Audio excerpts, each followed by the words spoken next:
తప్పిపోయిన కుమారుడు తన స్నేహితులతో కలిసి లోకంలో కలిసిపోయి పడిపోయి చెడిపోయి ఉన్నదంతా కోల్పోయి సాతాను కబంధాస్తాల్లో చిక్కుకొని ఒంటరిగా మిగిలినప్పుడు లోకమంతా వెలివేసింది, కన్నవారు కాదన్నారు, ప్రాణ స్నేహితులు చీపొమ్మన్నారు, మరణ భయం వెంటాడుతుంటే ప్రాణభయంతో పారిపోతుంటే పరమ తండ్రి ప్రేమ చెయ్యి చాపి లేవనెత్తి హత్తుకొని ముద్దు పెట్టుకొని ఎక్కలేనంత ఎత్తైన కొండపై ఎక్కిస్తున్న కృంగిపోయిన స్థితిలో ఉన్నప్పుడు ఆయన కృప ఎలా బలపరిచిందో, ప్రేమలన్నీ కోల్పోయిన స్థితిలో ఉన్నప్పుడు ఒక పాపిని ఆయన ప్రేమ ఎలా లేవనెత్తిందో, ఆరిపోయిన దీపాన్ని ఆయన అగ్ని ఎలా వెలిగించిందో, పాపులలో ప్రధాని పాపి అయిన వారిని పిలిచి భూలోకమును తల్లక్రిందులు చేసేవాడిగా మలిచి తన ప్రవక్తగా అపోస్తులునిగా సువార్థికునిగా ఖండ ఖండాల్లో సిలువ జెండా ఎగరవేయిస్తున్న ఒక యవనస్తునిగా, ఒకవేళ దైవజనునిగా, ఒక విశ్వాసిగా, ఒకవేళ ఒక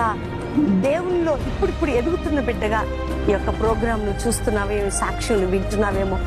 తన దాసుల్ని దీన స్థితి నుంచి లేపిన దేవుడు నిన్ను కూడా లేవనెత్తగలడు. అంతకంటే గొప్పగా నిన్ను ఆశీర్వదించి నువ్వు ఎక్కలేనంత ఎత్తైన కొండపై ఎక్కించగలిగిన ప్రేమనే మేము చూపిస్తున్నా ప్రకటిస్తున్న నా ప్రభువైన యేసుక్రీస్తు ప్రేమ. ఈ సాక్ష్యం ద్వారా ధైర్యం తెచ్చుకో. పడిన నిన్ను లేవనెత్తుతాడు, పడిపోయిన నిన్ను నిలబెడతాడు, తప్పిపోయిన నిన్ను వెతుకుతాడు, ఎన్నికలేని నిన్ను ఎన్నుకుంటాడు.